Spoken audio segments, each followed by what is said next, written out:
ప్రతి ఒక్కరిలో చేయూత రావాలి, ప్రతి ఒక్కరిలో మార్పు రావాలని చెప్పేసి శ్రీనివాస్ గారు చాలా ప్రయత్నం అసలు అన్ఎక్స్పెక్టెడ్, అసలు నిజంగా చెప్పాలంటే హ్యూజ్ ఆఫ్ రెస్పెక్ట్ అని చెప్పేసి చెప్పుకోవచ్చు. ఎందుకంటే ఇలాంటి అరుదుగా ఉన్నటువంటి అంటే ప్రజలకు మనకు సంబంధించి కూడా మొత్తం కూడా అందరికీ కూడా చైతన్యం రావాలి, వారిలో మార్పు రావాలని చెప్పేసి ఈయన ప్రయత్నం కూడా హర్షించదగ్గం. అలాగే వారికి సంబంధించినట్టు కూడా అన్ని డిపార్ట్మెంట్కి సంబంధించినటువంటి కూడా ఖచ్చితంగా ఏర్పాటు చేయాలని చెప్పేసి సీదా మనకు ప్రధానమంత్రి నరేంద్ర మోదీ గారికి ఈ యొక్క అవకాశాన్ని, అలాగే ఈ యొక్క ఆర్టికల్ ఏదైతే ఉందో ఖచ్చితంగా ఇంప్లిమెంట్ చేయాలని చెప్పేసి వారు కోరడం జరుగుతుంది. అలాగే ప్రతి ఒక్కరికి కూడా ఖచ్చితంగా ఆడపిల్లలకు ఉన్నటువంటి హక్కును, అలాగే ఆడపిల్లలకు ఉండాల్సినటువంటి బాధ్యతను వారు తెలియజేయడం జరుగుతుంది. సో ఇలాంటి పనిని ఎంచుకున్నందుకు వారికి హ్యాట్స్ ఆఫ్ చెప్తూ, సో మీరు చివరిగా ఏం చెప్పాలనుకుంటున్నారు?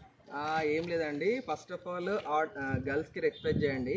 సో ఉమెన్ జెంట్స్ అని బాయ్ గర్ల్ అది డిఫరెన్స్ అనేది చూపించొద్దు. So all are equal. So ఇంకోటి ఏంటంటే బాయ్ ఎంతనో గర్ల్ ఎంతనో ప్రతి ఒక్కరు తెలుసుకోవాలి. ముఖ్యంగా ఏంటంటే మనం ఫస్ట్ ఆఫ్ ఆల్ గర్ల్స్ని, మనం ఆడపిల్లని బ్రతకనివ్వాలి. ఫస్ట్ ప్రయారిటీ అది. ఆడపిల్లలు ఫస్ట్ పుట్టనియాల. పుట్టుక తర్వాత వాళ్ళు ఏమవుతారో, ఐఏఎస్ అవుతారా, ఐపీఎస్ అవుతారా, వాళ్ళకి తగ్గట్టు వాళ్ళు చూసుకుంటారు. ఫస్ట్ పుట్టుక అనేది బంద్ అయిపోతే ఈ సృష్టి మనుగడ కూడా చాలా కష్టమవుతుంది. అలాగే మనకి అవకాశం ఇచ్చిన మన చట్టం టీవీ సిరిగద ప్రసాద్కు ధన్యవాదాలు, థ్యాంక్స్ చెప్తూ జై Hind. Thank you very much. So చూసారు